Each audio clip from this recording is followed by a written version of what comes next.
আমরা এই ওয়াজওয়ান খাবো বলে একটা রেস্টুরেন্টে যে রেস্টুরেন্ট বলে এসেছি।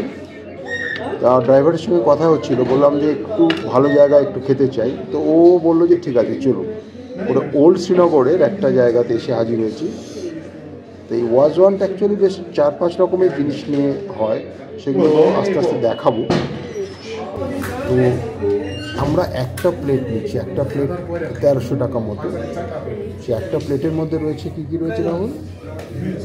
একটা প্লেটের মধ্যে রয়েছে মেথি, রয়েছে রিস্তাটাও একটা মিট বল, আর কাবাব থাকবে, গোস্তাবা থাকবে। গোস্তাবা যে ব্যাপারটা, গোস্তাবাটাও একটা মিট বল দেখাবো। আর রোগান জোশ আছে, আর থাকবে হচ্ছে তাবাক মাছ বলে, এটা একটা ফ্রাই করে বানানো হয়। তারপরে থাকবে হচ্ছে লাহাবি কাবাব, আর একটা হচ্ছে চিকেন হাফ। এই হচ্ছে ওদের টোটাল যে থালিটার সেটার মতো। দেখা যাক কীরকম কী লাগে। আমাদের দুজনের মধ্যে ওরা বললো, চেহারা দেখে বললো যে আপনাদের দুজনের জন্য একটা প্লেটই যথেষ্ট। দেখি কেমন লাগে। अच्छा अच्छा, ये है आपका रिश्ता। ये हो गया सर रोगन जोश, रोगन जोश ये चिकन है, ये तो चिकन हो गया। और इसमें आपका बाकी सब है, इसमें मटन सीख कबाब है और तबक मांस और है। लहबी कबाब है। ठीक है, इसका अंदर में ठीक है।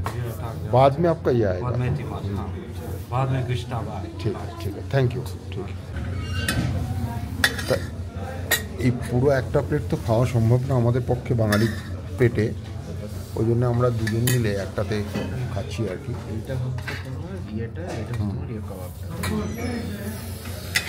ঠিক আছে, সবার শেষে এলো গুস্তাবা। এটা একই রকমের মিট বল, কিন্তু একটু সাদা একটা গ্রেভিতে। খাবারের পরিমাণ দেখে চমকে যাচ্ছি আমরা, কিন্তু আদারওয়াইজ খেতে কীরকম রাহুল একটু বলে দাও। খুবই ভালো, একদম সফট। রাহুলের আর বলার সময় নেই, এখন খেতে ব্যস্ত।